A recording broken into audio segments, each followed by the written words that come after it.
Imagine the apocalypse hits without warning. You probably think you'd die of starvation or get torn apart by some mutated beast. Maybe you'd go down from an infection no medicine can treat. But the truth is, it won't be any of those. In a wasteland where supplies are gone, the first thing that'll kill you is something you barely even notice in everyday life. Salt. You can go weeks without food, and even if you're starving, you can still survive for a while. If you're desperate enough, you might even make it 3 days without water. But there's one thing almost everyone overlooks, and it can kill you slowly, painfully, without you even realizing what's happening. And it won't be a dignified death your whole life. You've been salting your food without thinking about it. Just a quick shake, like it's nothing as automatic as breathing. You never stop to think how important it really is. Now, the grocery store shelves are empty, and the salt shaker in your kitchen is bone dry. You're hiding in a cold, damp shelter, eating bland roasted meat and wild greens for days on end. Your body starts sending you warnings, deadly warnings. At first, the symptoms are subtle. You feel irritable.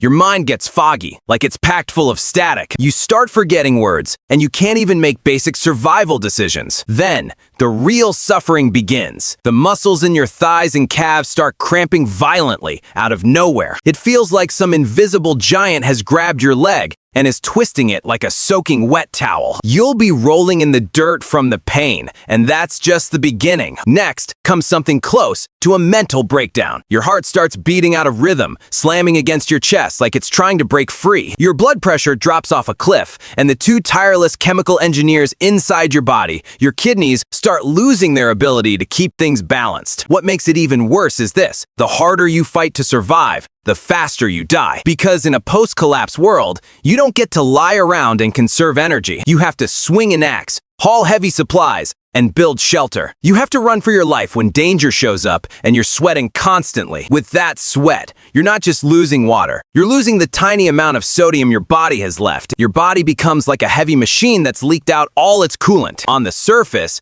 the gears are still grinding, it's still moving, still burning. But inside, it's already overheating, warping, and on the verge of irreversible breakdown. Never think of salt as some optional seasoning. It's a hard, essential mineral. It's basic fuel for staying alive. The human body, this insanely complex carbon-based machine, cannot manufacture salt on its own. Not even a trace amount. And there is no perfect substitute. Without it, the whole system starts shutting down. Every thought you have and every nerve impulse in your body depends on tiny shifts in sodium and potassium. Your muscles can lift a weapon because of sodium, and your brain can keep you sane because of it. Now, look back at human history. In ancient Rome, soldiers were paid in salt, and the English word salary traces back to the Latin root for salt. Entire wars were fought over salt mines, and empires ran on salt taxes. Even Gandhi's independence movement was ignited in part by the fight for the right to make salt. So listen carefully. Salt is not just a kitchen seasoning. Salt is one of the foundations of civilization, and now civilization has collapsed. So out in the ruins, you have to learn how to get it back. The biggest and most obvious treasure is the ocean. If the end of the world finds you near a coastline,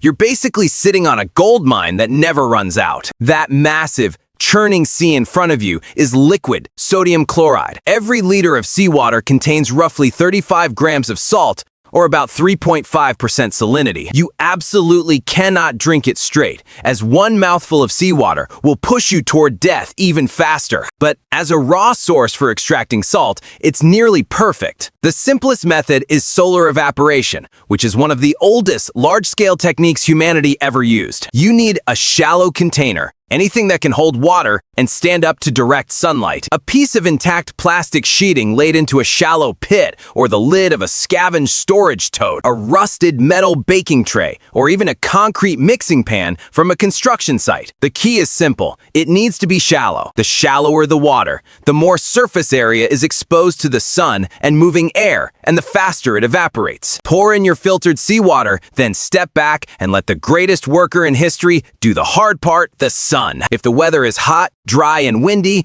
you may start seeing white crystals forming in as little as 1 or 2 days. If it's cooler or cloudier, you'll need more patience. Once the water has almost completely evaporated and a thick layer of white crystals has formed at the bottom, take out your knife and carefully scrape them up. Those rough white grains are your first real payday in the apocalypse. But don't eat them just yet. Use a tiny amount of precious fresh water to quickly rinse the surface. Quickly is important because you're just trying to remove contaminants like bits of rotting algae, fine grit, and other surface debris. Then, spread the salt out and let it dry completely again. Now, dip a finger in it and taste it. That sharp, clean punch of salinity. That's real sea salt. Back in the old world, put that in fancy packaging and a specialty store could charge $8 a pound. If the sun is too slow, you have to find another way. And if you need electrolytes fast, then boil it. Find a big metal pot or bucket, pour in the seawater, and heat it hard. As the water evaporates,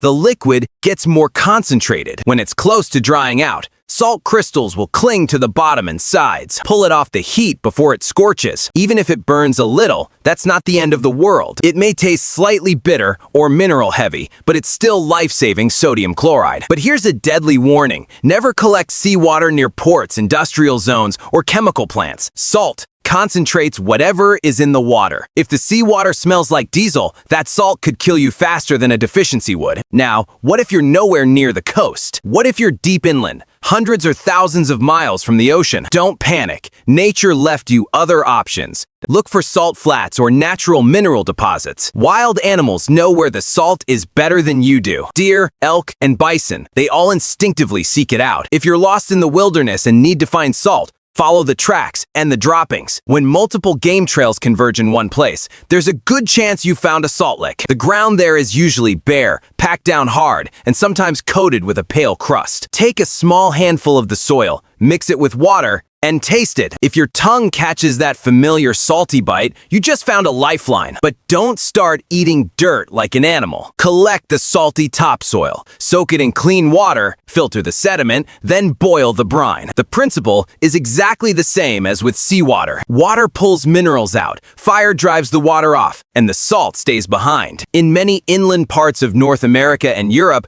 there are also salt springs. If you find a spring and the water tastes brackish, don't overthink it, just boil it down. Another last-ditch survival option is wood ash. Ash itself is not salt, but in a world where salt is scarce, it might buy you time. That's because hardwood ash contains a lot of potassium. Potassium is the other key part of your body's electrolyte balance. It can't fully replace sodium, but it can help stabilize a heart that's starting to fail. Until you find a true salt source, potassium can help keep you alive just a little longer. Use hardwood ash like oak or maple, and never use pine. Put the ash into a container with holes, slowly pour water through, and collect the liquid. That's water rich in potassium compounds. Boil it down, and the remaining mineral residue can serve as a temporary substitute. We've talked about how salt saves your life, but what makes salt truly powerful is that it also saves your food. In an apocalypse with no refrigeration, if you don't have salt, the meat you hunt,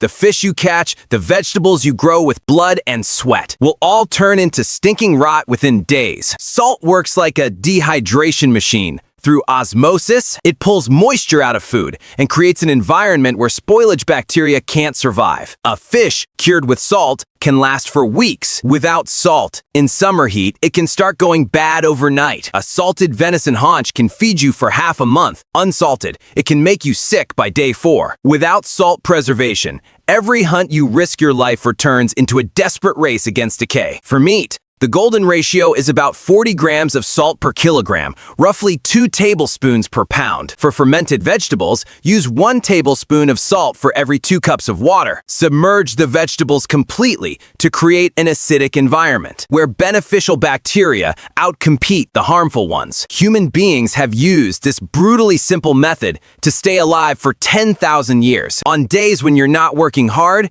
you only need a small amount of salt to stay alive. But if you're sweating heavily, your need for sodium skyrockets. If your hands and legs start cramping for no reason, or standing up suddenly makes the world spin, don't ignore it. That's your body sounding the final alarm. If you can't get salt in bulk, look for natural backup sources. Kelp, seaweed, and nori naturally contain sodium. So do shellfish, certain mineral waters, and even vegetables like beets, celery, and spinach. They can't replace salt for curing meat, but they can absolutely reduce the strain of deficiency. And once you find a reliable source of salt, don't hesitate. Stockpile it. As long as it stays completely dry, salt can last indefinitely. Archaeologists have uncovered salt from ancient tombs and mines that remain chemically unchanged after thousands of years. Seal it in a dry container. Hide it somewhere cool and dark. It will outlast any weapon in your shelter. It may even outlast you. Listen carefully. All those flashy survival skills you learned online. Friction fire, dirty water filtration, all of it only matter if you still have a body capable of functioning. A body with no sodium is like an engine that's lost all its oil. It may keep running for a little while, but inside, it's tearing itself apart. And in just a matter of days, you can slip into death without even realizing how bad it's gotten. By the time most people understand what's happening, it's already too late. Salt has always been around us, in the ocean, in the earth. In the soil animals return to again and again. In the wildlands, your ancestors crossed long before stores existed. Go find it, extract it, guard it the way you would guard your own life. Because in a world where order has collapsed, a heavy bag of salt is worth far more than a bag of gold. Gold won't buy you one more second of life in the apocalypse. Salt will. If you could only bring 3 things into the wasteland, what would they be? Drop your survival list in the comments. Let's see who actually makes it to the end.